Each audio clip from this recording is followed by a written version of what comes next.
Tout enthousiaste de voiture rêve à pouvoir jacker son char de façon simple et efficace. Ne pas avoir à chercher les points de levage et où mettre les chandelles à vrai. C'est jamais pareil, puis on dirait que c'est jamais la meilleure des places qu'on peut utiliser. C'est jamais bien clair où est-ce que tu peux t'appuyer. Ben c'est aujourd'hui que ça change.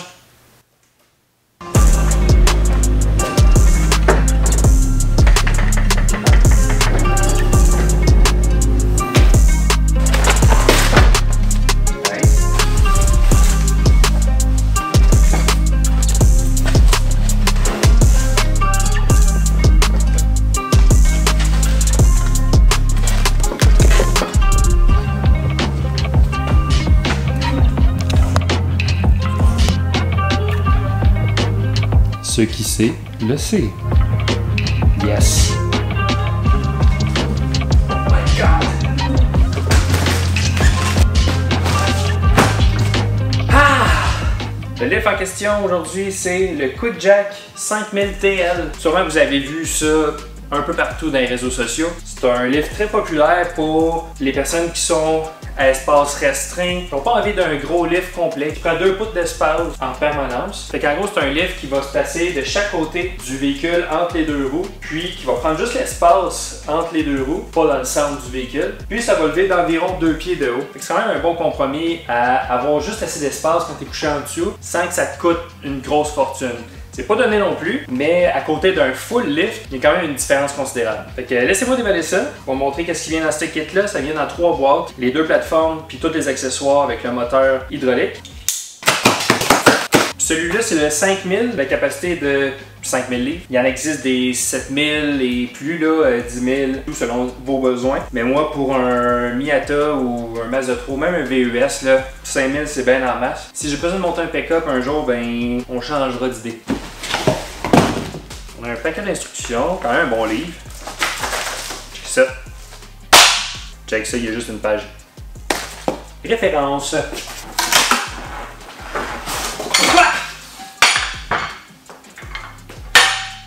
Wow, il y a des petites roulettes.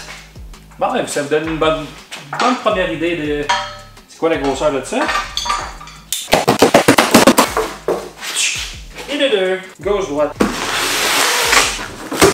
Ok, un petit bum. Ok, on a des blocs. 2 blocs de caoutchouc. 3 blocs. 4 blocs. Je vais vous donner la full expérience. Ça ressemble genre à un bloc Lego. En tout cas. Hose. Hose. Hose encore. Wow! Ah, avec la manette. Up and down. Regardez. Pas plus gros que ça. Pompe hydraulique avec le réservoir. Puis la manette. Pour aider de monter et descendre. 2 autres blocs. 2 autres blocs. Ok, j'en ai 8. Ok, fait que ça va m'aider à jacker des chars faits un peu plus haut. Genre le CX5 dans le cours. Hein? Puis on a une boîte ici d'accessoires. Ça doit être toutes les... Ouais, c'est ça. Tous les petits fittings, celle-là à thread, puis d'autres connexions. Ça doit être ça qui fait que je peux débrancher mes hoses du lift quand que je travaille dessus. Ok, laissez-moi figurer tout ça, figurer comment tout assembler ça, puis je vous montre tout l'assemblage. Ah oui, attends, non, c'est pas fini. Une chose qui est pas inclue dans le kit, c'est de l'huile. L'huile hydraulique ou ce qu'ils conseillent en fait, c'est l'huile à transmission qui est compatible avec Dexron 6, Mercon. Je trouve tous des termes que je connais pas trop, là, mais ça va focusser là-dessus. Mais tout ce qui est écrit ici, là, c'est tous les standards qui me disaient que ça fallait que ça soit compatible. Fait que je te avec celle-là. Je me suis dit, ça devrait faire la job. Ah oui, QuickJack, ça appartient à Benpack, pour le monde qui ne savait pas. Benpack, c'est quand même une bonne marque reconnue de lift. Fait que c'est positif quand on voit ça. Bon, fait que je vais passer un peu de temps dans le livre d'instructions. Puis, mec que je suis prêt à assembler, je vous montre tout ça. Je ne vais pas passer trop de temps là-dessus. Je vais vous montrer comment ça fonctionne. Puis si mon but, c'est de le tester puis vous dire la vérité à savoir, c'est vraiment bon ça, un QuickJack. J'en entends rarement parler du monde normal. J'entends plus parler des influenceurs à voir ça. Fait que j'ai été influencé. Puis après ça, moi, je vais vous dire si ça vaut vraiment la peine. Bon, changement de plan pour la vidéo. Une chose que je peux dire à date, les instructions, c'est vraiment détaillé. Vous avez des images, des ne quoi pas faire, des affaires qu'il faut faire. Tout est vraiment bien détaillé. Fait que ce que je vais faire, c'est que je vais partir un timelapse, je vais tout monter ça, puis après ça, je vous jaserai, puis je vous montrerai comment ça marche. Le but du vidéo, c'est de faire un style de review. OK, let's go!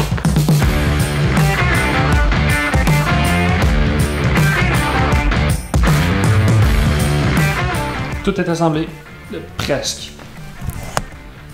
Tout ce qui est raccord hydraulique, tuyau, tout ça, c'est tout vissé en place. Tout à bonne place. Même les raccords sur le moteur. Puis là, ben malheureusement, il faut que j'attende 24 heures que le scellant de filet fige avant de pressuriser quoi que ce soit. Fait que dans 24 heures. On est le lendemain, fait que là, toutes les jointures sont toutes scellées, théoriquement. Fait que laissez-moi bleeder tout le système selon les instructions très bien détaillées, puis on essaye ça après.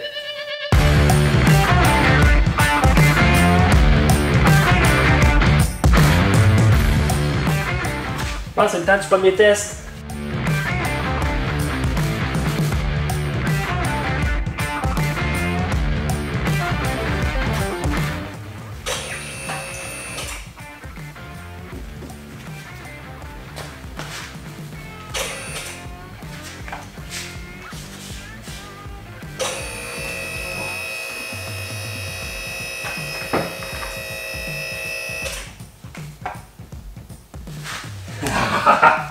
C'est des fuites.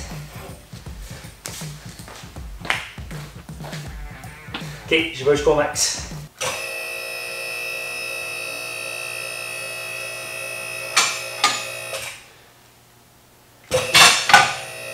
Première barreur.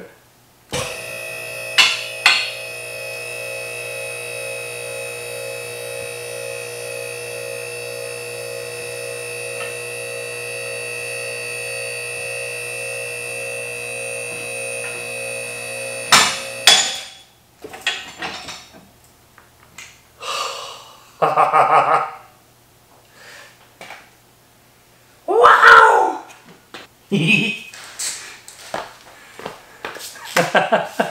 Ben ça marche. Je sais pas quoi dire. C'est stable. Bon, mais comme vous pouvez voir, ça s'explique tout seul là. Il est debout, il est dans les airs. Fait que la preuve de concept marche. Il reste juste à l'essayer une couple de fois. Tant mieux parce qu'en ce moment c'est le temps des pneus. Fait que je vais pouvoir changer les pneus de tous les chars de la famille pour tester ça. Fait que je vais essayer tous les chars puis je vais vous dire plus mon avis après. On se revoit dans une couple de jours.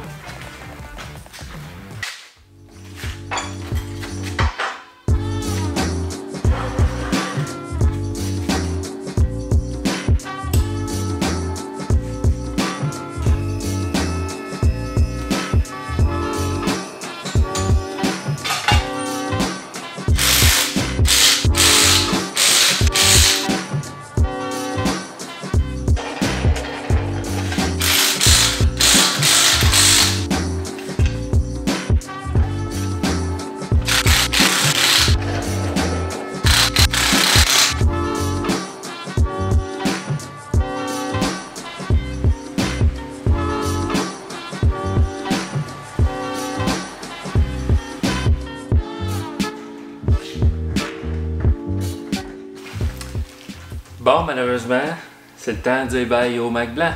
Mais au moins cet hiver, quelque chose de différent, c'est que j'aurais pas un setup extrême laid comme j'avais à chaque hiver. J'avais besoin de changer mes pneus d'hiver, fait que j'ai pris la chance d'aller avec mes vrais Mac d'origine, dans le 18 pouces. Fait que des pneus d'hiver neufs sur du 18. Fait que cette année, ça risque de cogner un peu plus. Mais au moins, ça va cogner avec un petit peu plus de style. En tout cas, fin de la parenthèse.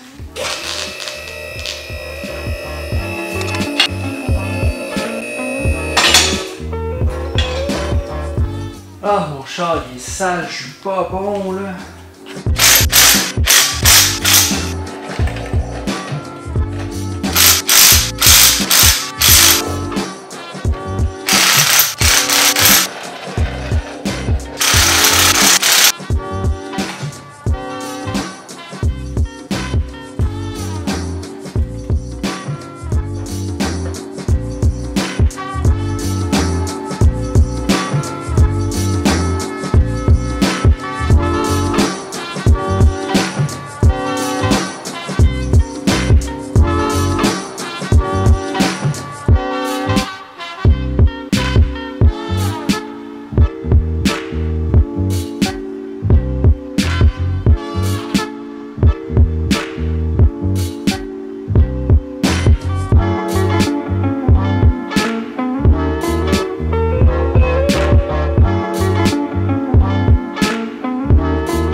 utilisé un peu, juste assez pour me donner une idée de comment que ça fonctionne, puis vous dire un peu, mais ouais, j'avais oublié que j'avais plus de barbe, jugez pas, là, on est dans le temps de l'Halloween, hein, fait que ça vient avec.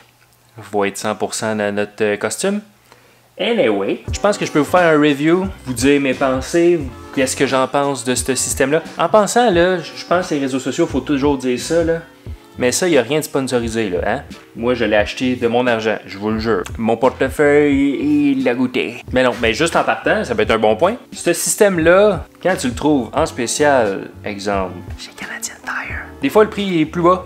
Puis lui, il était 1500 plus taxes. Puis pour 1500, oui, c'est quand même un bon investissement. Mais pour quelqu'un qui va travailler souvent sur son auto, puis que il va être sûr que ça soit solide, ben ça peut être un bon entre-deux entre le cric, qu'il faut que tu jackes pratiquement les 4 coins de roue pour bien l'installer, puis qu'il faut des chandelles après ça, puis assure-toi de les avoir bien placés. Puis sinon, l'autre étape plus haut que ça, ben c'est le full lift. Des lifts, peu importe la grosseur, là, mais ça, on passe au-dessus du 3000 assez facilement. Là.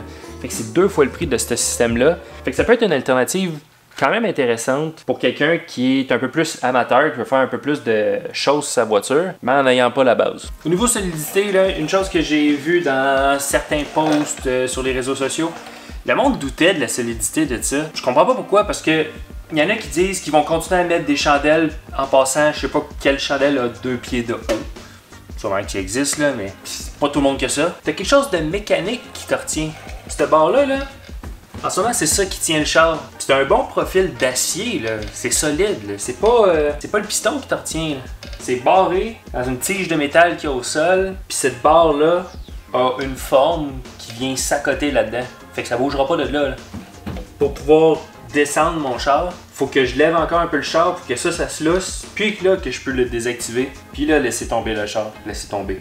Laisser descendre tranquillement l'auto.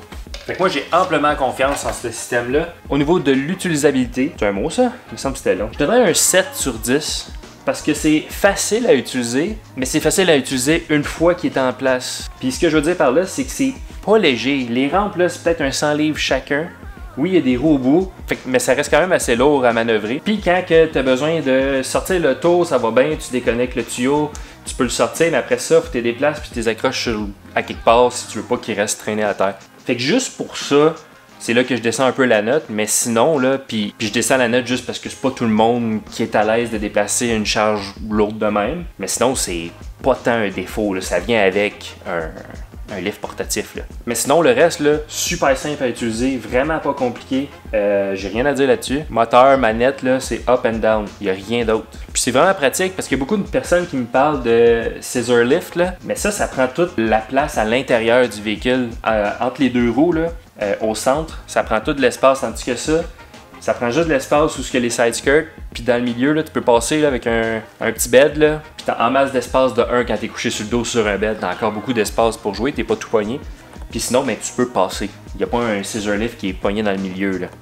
La seule chose pourquoi je n'irais pas avec ce système-là, c'est juste parce que toi, tu veux pouvoir le lever puis travailler debout. Ce qui est peut-être quelque chose qui est utile, mais moi, pour l'instant, là, je souhaite fort bien que juste ça me suffise. Parce que le portefeuille aimerait ça. Puis en tout cas, je regarde vraiment pas mon achat. Je suis vraiment content de ce produit-là. J'ai plein de projets de prévus avec la Miata, justement, avec ça. Je pense qu'avec ses jacks, une bonne partie de l'hiver, si tout se passe comme prévu. Puis oui, le montant peut avoir l'air cher, mais si tu le considères, si tu fais juste y penser, c'est que tu es peut-être le public ciblé, tu es peut-être le client ciblé pour ce genre de produit-là.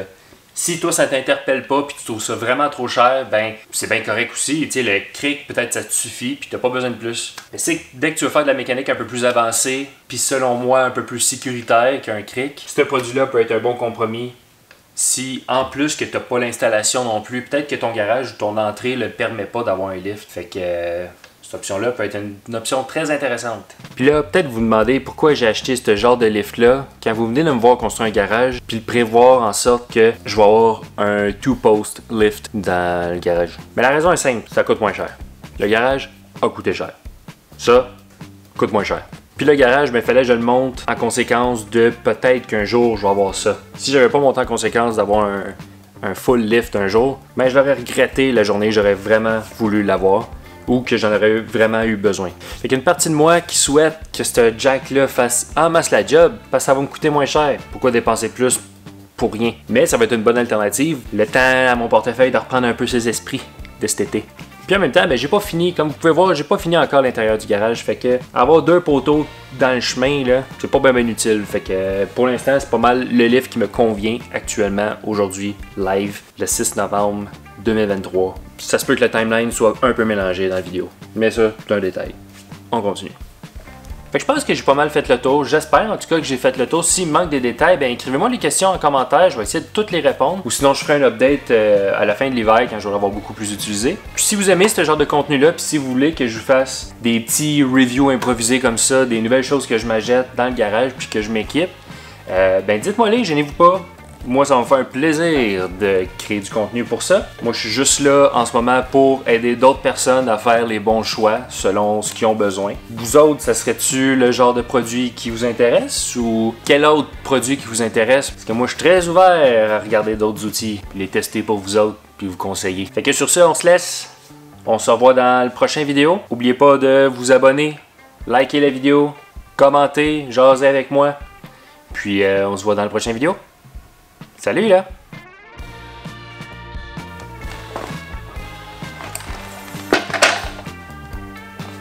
Un review sur cette chaise-là, ça vous intéresse-tu? C'est la plus cheap que j'ai trouvée.